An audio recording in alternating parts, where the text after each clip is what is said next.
keep searching for what we've got. If we would open our eyes. I think what we have done in the last 50 years is changed this society in that it is no longer a racist society. If you think about what this country was like 50 years ago and what it's like now, it's a sea change. It's a vast difference. We keep searching. The country of our ancestors was very different in its values and expectations. In the 40s, when I was born, a mixed race couple, whether it was Chinese and white or black and white, was seldom seen. Whereas now, you can walk down the street and see a lot of mixed race couples, and people don't bat an eyelash. It is no longer a racist society. That doesn't mean that there isn't racism. People still give me that kind of funny look many times when you're walking down the street, because they still don't think that you're part of this country. And the only reason I'm not part of the country is because they look at my complexion. There is still racism, a subtle kind of racism in Canada that has to be fought. We keep searching for what we've got. I'm innocent, but I always get attacked for just who I am or my history or how I look. If we would open our eyes.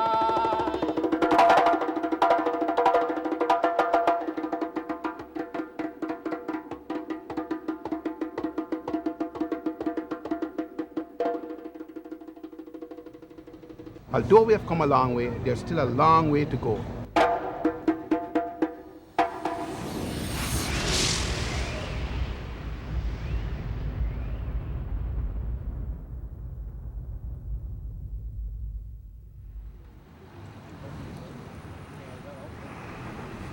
I'm Elise Graff, Executive Director of the Canadian Council of Christians and Jews, an educational organization dedicated to eliminating prejudice.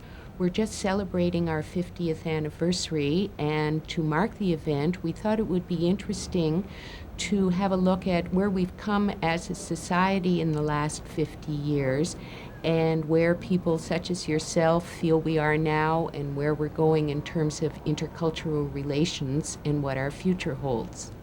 We did a project in English and we were studying discrimination in Canada, and I just did that this year, and it was pretty cool to look back and think that, you know, about 50 years or maybe even 40 years ago, I might not be able to sit and, you know, go on a bus and feel good about sitting on a bus, you know, because everybody would be staring at me, or just coming to school and feeling comfortable in the school and the way people thought back then. And it's not even that far back when you actually think about it. Canada has a bit of an unpleasant past.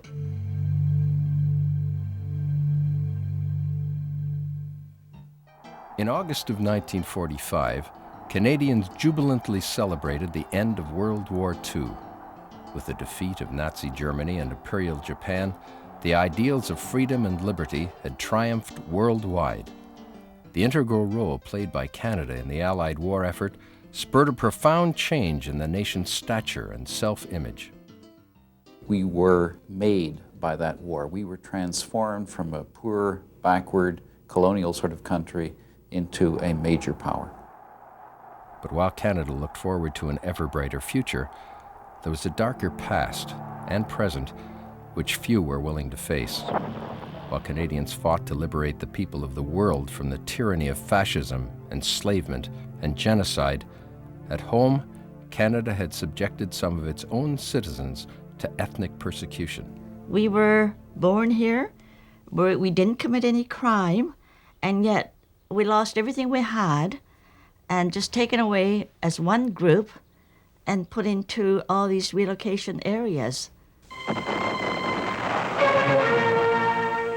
interrupt this program to bring you a special After Japan bombed the American naval installation at Pearl Harbor, Hawaii on December 7, 1941, a wave of anti-Japanese sentiments swept the west coast of British Columbia, where thousands of Japanese Canadians had made their homes.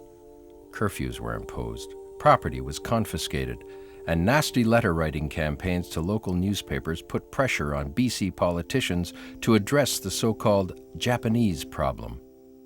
By the spring of 1942, orders had been issued to evacuate all citizens of Japanese origin from Vancouver, Victoria, and hundreds of smaller coastal communities. The government relocated them to prisoner of war camps spread across Canada with no regard for keeping family units intact. Japanese Canadians endured great suffering and hardship, spending the duration of the war imprisoned in ramshackle internment camps. We had no privacy. The only thing we could have is like a sheet around the bed, and there was no inside plumbing, no heat, and we stayed there for 4.5 years. For the internees, the pain of their imprisonment was matched by a sense of disbelief. These people considered themselves Canadian patriots, and most disapproved of Japan's wartime aggression. How could their own government do this to them?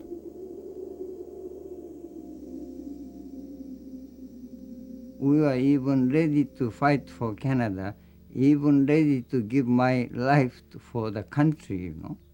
However, after that kind of treatment we had from government and BC Security Commission, we really disappointed Canadian way of treating own citizens. And it didn't have to happen. Like, why just us? In fact, the Japanese were not the only ethnic group victimized by Canadian wartime anxiety. Canadians of Italian and German origins were also evacuated to remote POW camps during the war years. And in a bizarre twist of events, Jewish Canadians who had escaped war-torn Europe were forced into internment camps alongside German nationals suspected of sympathy with the Nazis. The hardship was psychological. The fact that you're imprisoned, that there's barbed wire around you, you can't go in or out. You're watched by armed men. You wear a uniform with a big red disc in the back so that in case of an attempted escape, you can be shot more easily.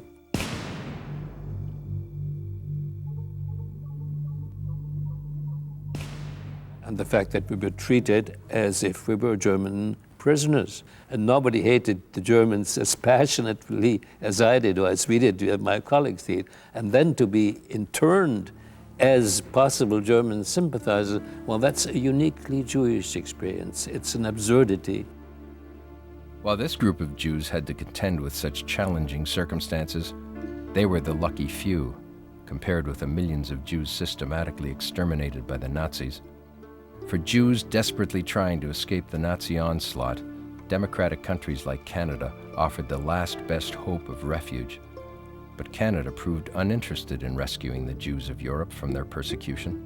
Canada had perhaps the most miserly record of any Western country, of any democratic country, of any immigration country in providing a haven to Jewish refugees from Nazi terror during the Second World War and before the Second World War.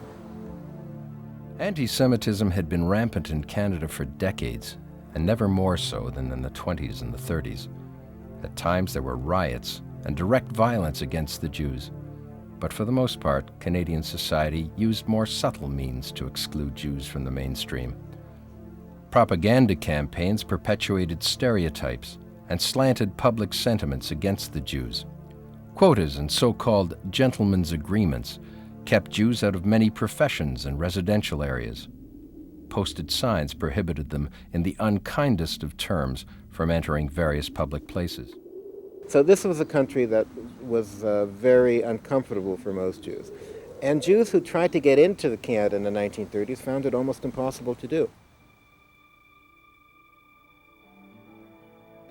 6 million Jews perished in the Nazi concentration camps as most of the world stood idly by.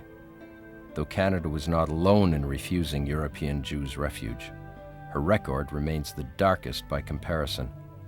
While countries like Britain, Argentina, and the United States each admitted between 50,000 and 200,000, Canada allowed a mere 5,000 Jews to take refuge within her borders. Well, none is too many was a quote given by a senior public servant after the war, when everybody had realized how disastrously Canada had behaved in closing doors to Jewish refugees from Nazi Germany. And he was asked after the war by newspapermen, now that we know the story, how many Jews do you think Canada should accept? And his response was icy, and it was symbolic, and it was revealing. He said, none is too many. And I think it came to symbolize an entire era, an entire generation, an entire period of Canadian history in which not only was none too many concerning Jews, but also Japanese, East Indians, and a whole variety of other people. For decades, in fact, Canada had had one of the world's strictest and most prejudiced immigration codes. Though the sparsely populated country seemed perpetually in need of new inhabitants, Canada would permit only the right kind of immigrants, white Anglo-Saxons from Northern and Western Europe, preferably from within the Commonwealth.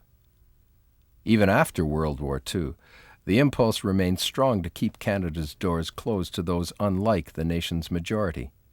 In 1947, as the government debated liberalizing its immigration policies to meet the post-war labor shortage, Prime Minister Mackenzie King captured the essence of Canada's selective attitude towards immigrants in a speech to the House of Commons. The people of Canada do not wish, as a result of mass immigration, to make a fundamental alteration in the character of our population.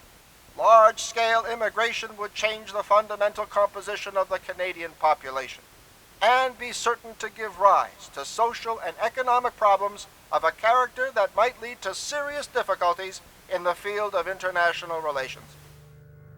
I think that in those days, Canada had not grown up as yet. We're one of the largest countries in the world in area, but in population, we had such a small population, and it seemed to me that the Anglo-Saxon element of Canada wanted to keep Canada for themselves. They just didn't want others to come in. Indeed, up to the mid-century, Canada was essentially a white man's country. Others were not invited to share equally in the benefits of Canadian citizenship. Among the victims of Canadian racism and ethnocentrism, perhaps the least fortunate were the country's native populations. For over a century, Canada's First Nations had been segregated from mainstream society, contending with horrendous living conditions and unequal civil rights. Through various methods, the Canadian government had attempted over the years to eradicate Indian culture and quietly assimilate natives into the mainstream. One of the most infamous of these methods was residential schooling. Native children were separated from their families and sent to squalid learning outposts, where they were taught that the culture they had come from was anachronistic and dysfunctional. So there was a great deal of abuse. You're being forbidden to speak your own language. Your culture is being denigrated, and you are being transformed into, or potentially, or hopefully, from the point of view of the school, into something that you weren't originally. They thought at that time that this was just a sensible thing to do. And so it wasn't devised as a way of discriminating particularly against the natives, although that's what happened in practice. But as I say, the idea was to bring them into the native mainstream and make them like all other Canadians. And even when natives did attempt to enter the mainstream, as they did by volunteering in disproportionately high numbers for military service during World War II, they still found themselves unwelcome to become a part of Canadian society. As long as they were in the forces, they were treated as full Canadian citizens. When they came back, of course, they were back on the reserves, and there they were with restricted rights and restricted opportunities. They were right back to where they started from. Though the post-war years were a time of optimism and prosperity, Canada remained haunted by its dark legacy of persecution, exclusionism, and indifference to human suffering. Would the nation make amends for its tainted past? Would the future be any brighter for minorities? How would Canada change? I'd like to hear about some of your own experiences. I'm interested to know about race relations at your school. Probably the most common would be the doors. I mean, yeah. There are several doors we have here, and it just seems there are different Racial racial segregations going on. You have the, what would we say? The homo doors, the Geno doors, the Geno doors and the hippie doors, excuse the phrase, but yeah, those, we've been tackling those in our newspapers. I mean, trying to find ways. That's probably the most common and the most known situation in the school right now.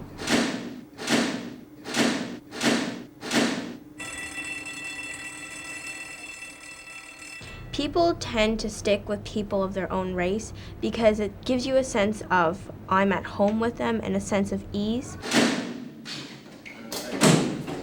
I think like the doors are based on two things, like the way you dress and the type of music you listen to. Because I don't know where I belong, which door I belong to, but like I had to go find one, so it's just, I figured, you know, I dressed like the black people mostly in our school, so I was like, okay, I guess I'll go there. Yeah, it's not really about interest, it's more about just surrounding cultural things, as Svinder said, like clothes or music. And that's what initially attracts you to people. He's in English, right?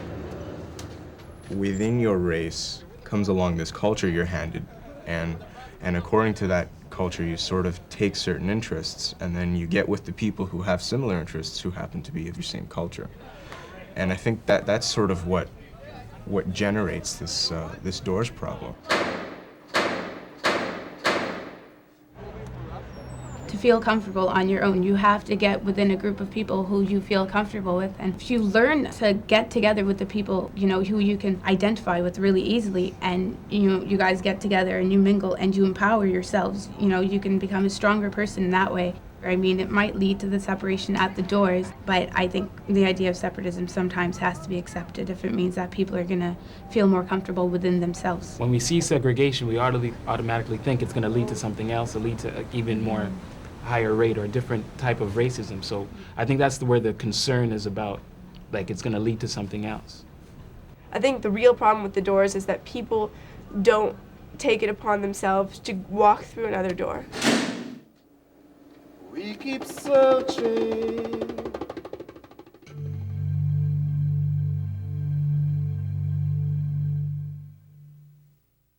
As Canada hit mid-century, its racial and ethnic climate began to change.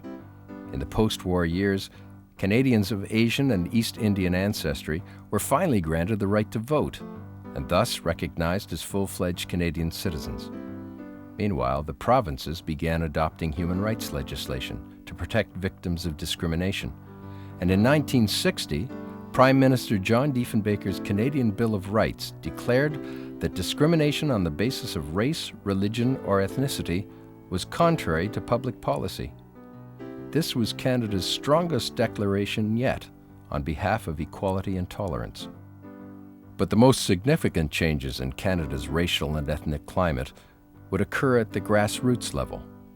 In the quarter century following the war, Canada's exclusionary immigration policies were gradually revised, opening the country to scores of people previously denied entrance.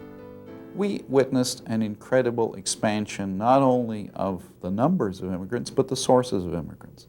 A welcome to people from Southern Europe who had, as countless books from the beginning of the century to the middle has said, we're not really welcome here. So Italians, Greeks, Portuguese poured into the country. New groups, essentially. Yes, there had been some, but now they were a major force in the major cities of Canada. It took a generation, and it took a change of government, it took a change of attitude, and it took a change of people.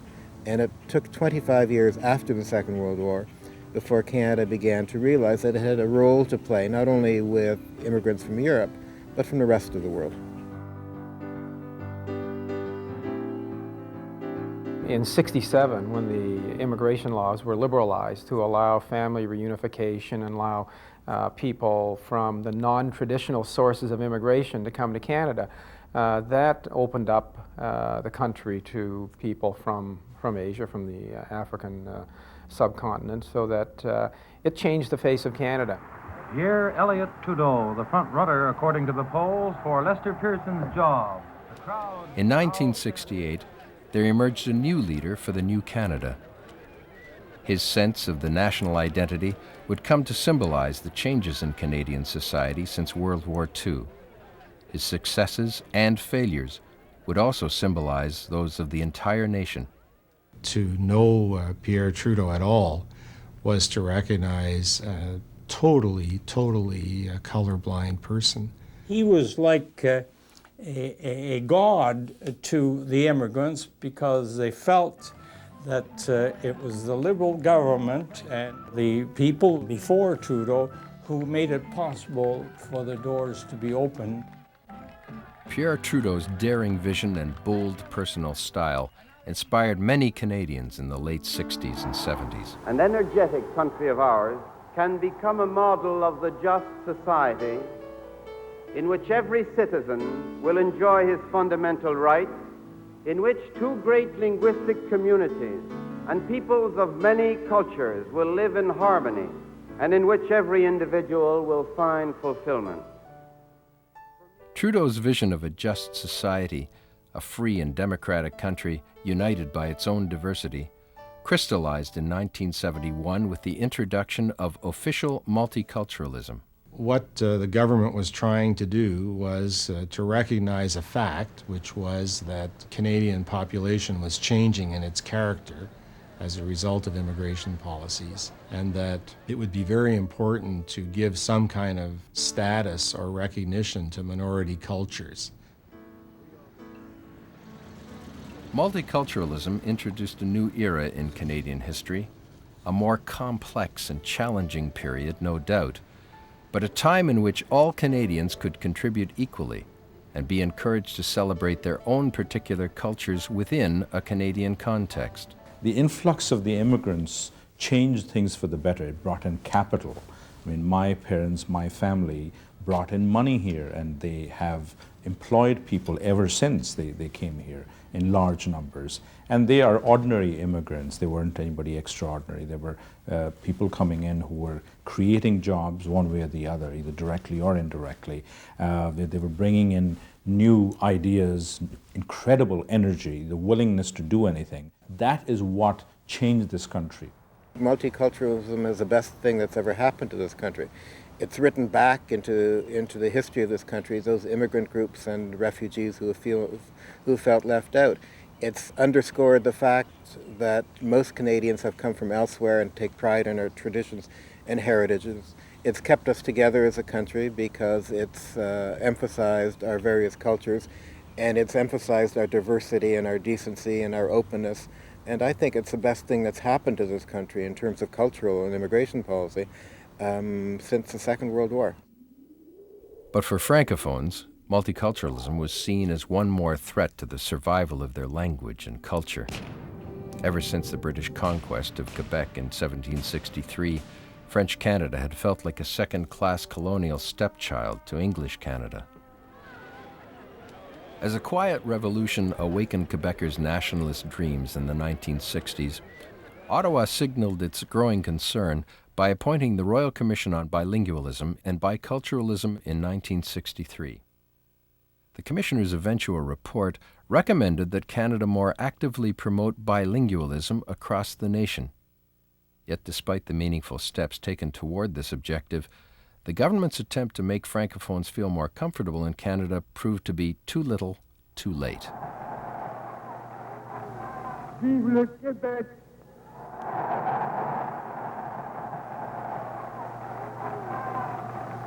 Vive le Québec libre!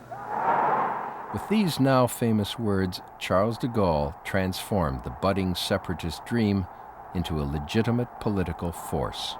He wanted to give a word of encouragement to what he perceived as this little people, little French people isolated in a North American sea. So it was words of encouragement. Soon after de Gaulle's historic speech, the Parti Québécois was formed. With the charismatic René Lévesque at the helm, the PQ became the primary political instrument for the articulation of Quebec nationalism. the rise of the Quebec separatist movement would complicate further Canada's struggle to balance the rights and needs of its vast spectrum of peoples. When the French-Canadian aspect began to assert itself in Canada and began to assert their rightful position as a founding nation, well, neither the English nor the French aspect at that time was even thought about the Indian aspect. Canada's native people had good reason to feel left out.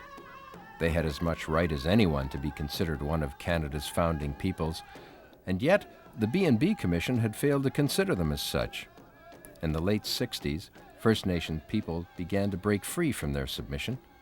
Natives had finally been given the right to vote in 1960, and by the 70s, residential schools had been almost entirely phased out. In 1969, recognizing that the quest for a just society would have to address the Indian issue sooner or later, the government issued a white paper on Indian affairs that proposed to abolish the Indian Act and inaugurate a new era in Native Canadian relations. The result of the 1969 white paper was that it had an unexpected backlash, and the Indians, if there was anything they didn't want, it was to be part of the mainstream society. And it united the Indians. You know, the Indians have not been famous for their unity coast to coast. They tend to be very individualistic, each group looking after its own interests. Well, the 1969 white paper united the Indians coast to coast as they had never been united before, and they forced the withdrawal of the white paper in 1972, I believe it was, that it was withdrawn. With a new spirit of militancy firing their cause, Canadian natives broke from their decades-long silence with an emphatic demand for self-determination. Mobilizing on an unprecedented scale, they added yet another complication to Canada's increasingly delicate ethnic politics. Throughout the 70s, Pierre Trudeau's vision of a truly multicultural nation, offering opportunity and tolerance for all, became a reality. The liberalization of Canada's immigration policy brought more and more people of color to Canada from the West Indies, East Indies, Asia, and Africa. Across the nation, there was a great flowering of ethnic pride and consciousness, a celebration of the freedom that allowed Canadians to maintain their multi-ethnic heritages. There were no race riots, there were no religious riots, there were rude comments, vulgar racial expressions in the schools and the streets, wop, manja cake, whatever. But there was no violence, there was an acceptance. I think the initial phase of multiculturalism was to educate the public, to teach them very, very slowly that the world was changing, certainly Canada was changing, and that the best type of society was a multicultural society. But while much of the nation cheered multiculturalism, Francophones instead cheered the growing stature of their nationalist dreams. Quebec separatists' pitched rhetoric and tough stand on French-only language legislation seemed at odds with ethnic pluralism. To many, it appeared that an independent Quebec would be far from inclusive of minorities. But in 1980, the PQ lost by a landslide the first referendum on Quebec sovereignty. Quebecers may have voted for change in electing René Lévesque premier in 1976, but they were clearly not ready to follow him into the untested waters of independence. The 1980 referendum proved that Quebecers were willing to give the Federalist promises of constitutional reform a chance. In 1982, Pierre Trudeau realized his dream of repatriating the Constitution from Britain. With its much vaunted Charter of Rights and Freedoms, the new Constitution enshrined in law the individual rights of Canadians with assurances of equality and justice for all. It also included a provision dictating that the Constitution be interpreted in a manner consistent with the multicultural character of Canada. No longer was multiculturalism simply a policy initiative. It was now the constitutional essence of the nation. So I think we owe an incredible debt to Trudeau. He said, this country, this nation is going to stand on its own feet, and it is going to stand as a nation. But having brought home the Constitution without the consent of Quebec, Trudeau had proven unable to pacify French nationalists. Quebecers saw the new constitution as one more insult from Ottawa and resolved to continue their fight for independence. Canada had come a long way since World War II in encouraging ethnic diversity, equality, and harmony. But the challenges of multiculturalism and regionalism would mount as the nation neared the millennium. Could Quebec be made comfortable in Confederation? Could multiculturalism and ongoing immigration continue without conflict and racial tension? Would the achievements of the previous decades prove to be no more than a brief awakening?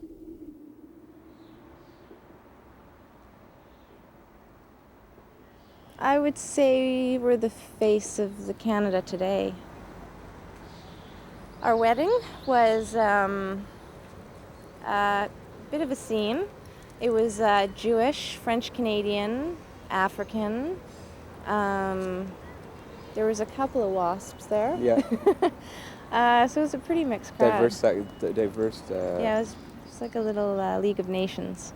Yeah. Canada in itself is just, it's sort of evolving still, you know? Canada's just a bunch of cultures put together, and they're still becoming one. They're still learning to come together. A lot of people are just waking up more to the impossibility of racial purity and the stupidity of the concept.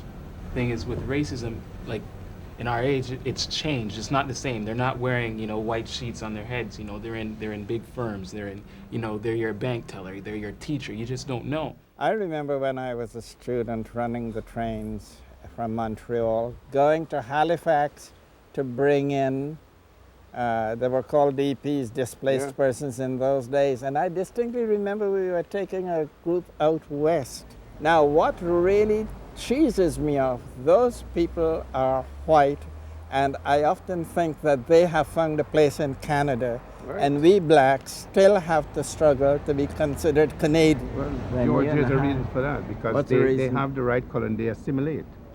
Our colors stand out, and I don't care if you're born here, you never become a Canadian. That's what the problem is. Well, people who are born here, George, that sometimes Canadians come to you and say, where are you from, Jamaica? Or where are you from? And sometimes I used to get annoyed. I'd say, is it everybody from Jamaica? You find when we talk about race relations, we say, we love you despite your color. Well, hell, my color is part of me. So don't love me despite my color. We keep searching.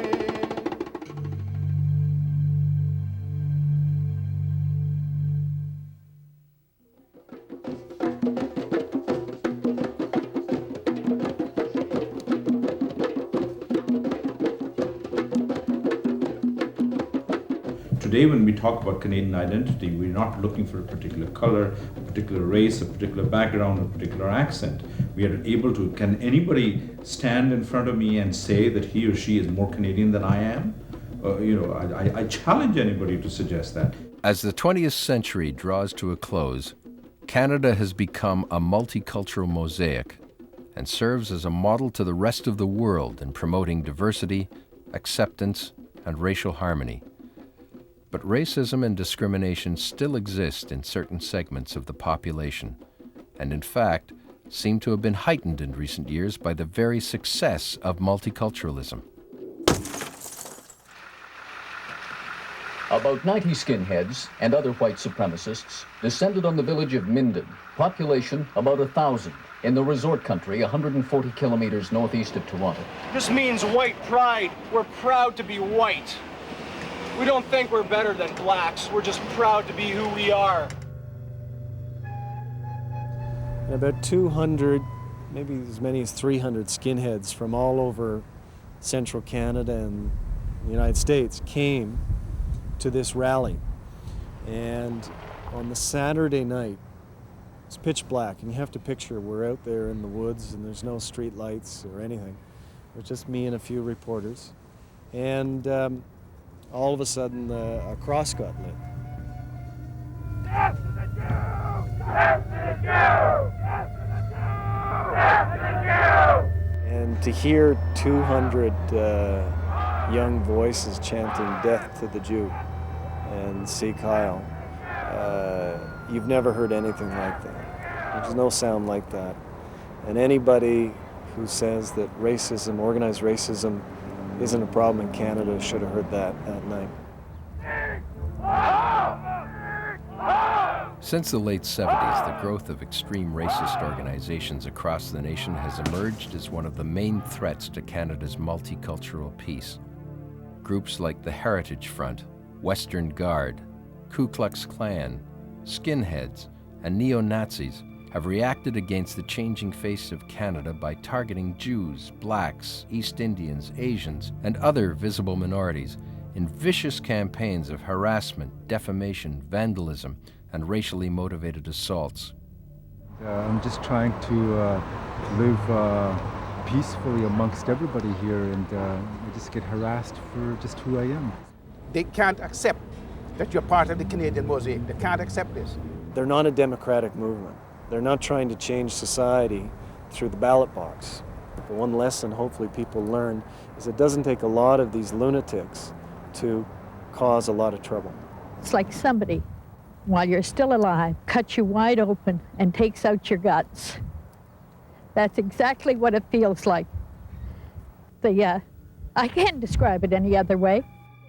Though experts estimate that only a few thousand hardcore racists are involved in the far right's campaigns of terror, their power and impact on Canadian society should not be overlooked. They're better organized than some political parties that I've seen. Equal rights for whites! Equal rights for whites! They are extremely proficient at agitating, causing public disturbances.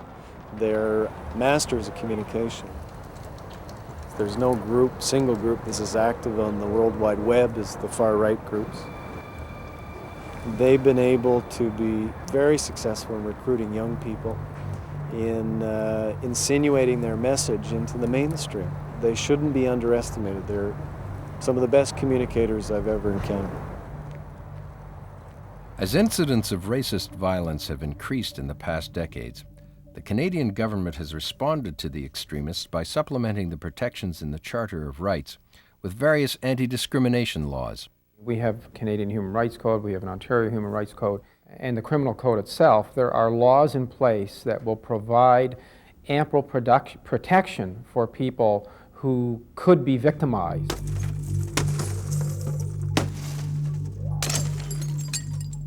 And I don't think that our policies on racism and our determination to give everyone an equal chance in our society could be upgraded very much. There are racist problems in this community, and I have encountered my fair share of them. But the wonderful thing that makes Canada different is that there's always a safety valve. There's always your day in court, metaphorically. There's always a way of addressing it in a civilized manner. In addition to providing more effective protection for minorities and victims of discrimination, Canada has acknowledged its dark history and attempted to make amends for past injustices. I know that I speak for members on all sides of the House today in offering to Japanese Canadians the formal and sincere apology of this Parliament for those past injustices against them and against their families and against their heritage. I think the politicians of 1988 were responding to the Canada of 1988, which was not at all like that of 1942. It's a long time after. The people involved in the 1942 decision were long off the scene. Half the people who had been evacuated and were not around to receive any benefits. I think it's a really an interesting study in injustice all by itself. There were so many people that lost farms and fishing boats and businesses, and so for that, the 21,000, I think, is really a small compensation. But, you know, we are really thankful that we did receive something. But that kind of a thing, it should never happen to any other minority race. It should never, never happen. Canada's willingness to acknowledge the wrongs of its past is a poignant symbol of the country's racial climate in the late 20th century. The outcasts and victims of the past are no longer excluded from the benefits of citizenship and are free to contribute to the nation in a multitude of ways. It's a wonderful time now for Jews and minorities in this country. Everything is open. We have people in places and positions of authority in this country who are Jewish or of color who have never, ever been in that position before, and we ought to take pride in the changes. But for all the distance Canada has come toward being an accepting, diverse, and peaceful society, problems remain. Foremost among these are the ongoing constitutional disputes focused on Canada's relationship to Quebec and to its native peoples. But why is it that Quebec is able to assert its sovereignty and the federal government treats it as reasonable? In some cases I hear it that Quebec has the right to decide. And yet when we talk of sovereignty, of self-determination, self-government, and I feel our claim is stronger, why is there a double standard? In the 1990s, Native demands for self-determination have grown louder and more powerful. After the 1990s standoff at Oka, Quebec, between members of the Mohawk Nation and federal and provincial forces, a new round of debate began over the role of First Nations people in modern Canadian society. Oka demonstrated to Native people that getting angry and showing it got results. The direct result of the Oka confrontation was the Royal Commission on Aboriginal Peoples, which was the most extensive inquiry that Canada has ever conducted into the condition of the Native peoples, and has been quite an eye-opener. Today I'm making a stand to have a talk with you. It put on the table what the Native people believe, want, and expect. The changes in the Canadian scene, say even since Oka, I wouldn't have believed it. I wouldn't have believed it. It's been dramatic, dramatic. The fear Canadians have of more Okas has been very instrumental in moving people along, certainly at the elite policy-making levels, towards decisions which would have been unthinkable 20, 30 years ago. Ovid, you run the damnedest meetings here. But while Canada's First Nations have achieved a great deal in the last decade, Quebec has seemed more dissatisfied with the federal system than ever. The rejection of the Meech Lake and Charlottetown Accords was taken by Francophones as a slap in the face from English Canada. By the mid-90s, the Parti Québécois was once again in power in Quebec. In October 1995, the PQ lost their referendum on sovereignty by the narrowest of margins, highlighting just how fragile the Canadian Union had become. Perhaps more alarming, however, were the comments of PQ leader Jacques Parizeau following the referendum loss. C'est vrai qu'on a été battu, au fond par quoi? Par l'argent puis des votes ethniques, essentiellement. I think he was talking about anybody who was neither a Francophone nor a French Canadian. That was typical racism. If you were Chinese, Vietnamese, or Jewish, no matter how well you ever spoke French, you were never going to be part of their society. I was outraged, and I was hoping that other Canadians would feel the same way I did. A university professor could have made the same quip in a symposium humorously, and he would have been perceived as right on the money, you know, making a very accurate description of what happened to the no side, to the yes side during the referendum. They did lose because of money and the ethnic votes, in a sense.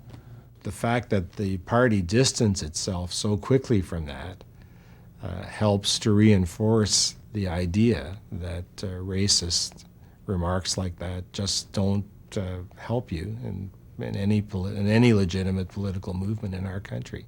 To many French Canadians who fear their nationality and their language and their culture,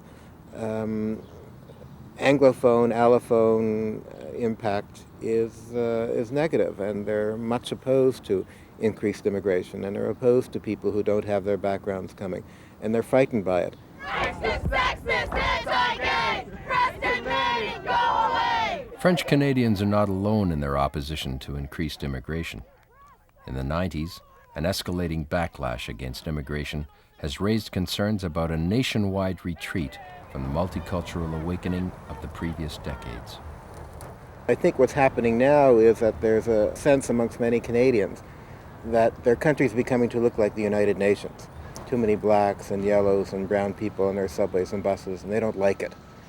Problems arise when we allow so many immigrants to come in at one time that we cannot adjust to them. Canadians, once they're here, have a tendency to pull up the drawbridge on people unlike themselves. If you want to delve more deeply, I think you can say that the greatest growth industry of the 1990s is intolerance.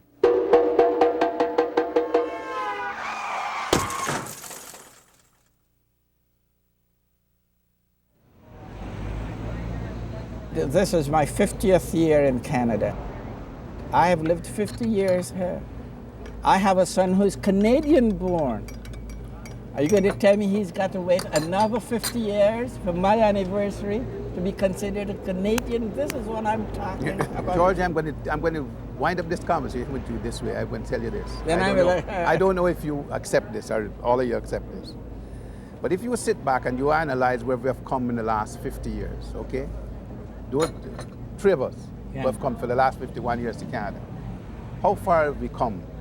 And I would say this to you. Right. If we, as blacks in Canada, were waiting to make any progress, we'd be waiting forever and would not be where we are. We cannot pat ourselves on the back and say we have made a lot of progress without acknowledging the people of goodwill that have been helpful to us, that have stood up with us when there were delegations to the Premier of Ontario, for example, to get human rights legislation back in 49 and 50.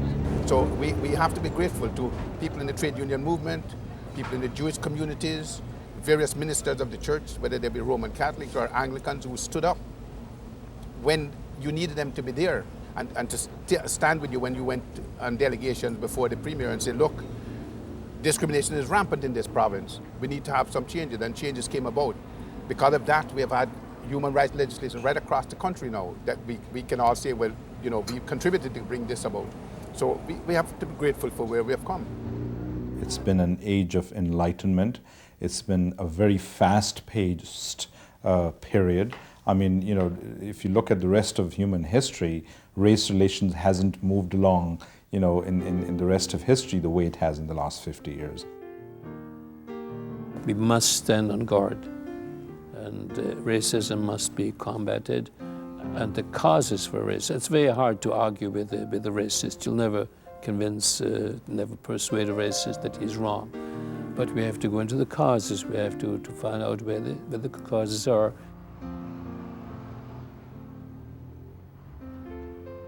There are a lot of Canadians who are racist, unfortunately. There are a lot of Canadians, fortunately, who don't act on their racism. It's the ones that do that we have to be vigilant about. You have to have experience. Experience is one of the best teachers we have. So if we have experiences with different people, different races, it helps in that process. If we don't break free from this, like, I don't want to mingle with anybody else because I don't want to feel different or I don't want to feel uncomfortable or whatever, then it's going to be obviously perpetuated into the next generation of children, which would probably be our children. Canada's not a country you can take for granted. It's a country that people who love have to build every day. If we don't go to bat for our fellow man tomorrow, we could be the victims. So everybody is working towards the same goal. My suggestion to anybody who holds power today, either directly or indirectly, is protect your children. And protect your children by being fair today to the disadvantaged today. Because when you become disadvantaged, you might enjoy those very privileges. We are small enough to be sort of a social experiment, and I think we have a job to do within the totality of humanity. We should be able to show the world how we can live in one country.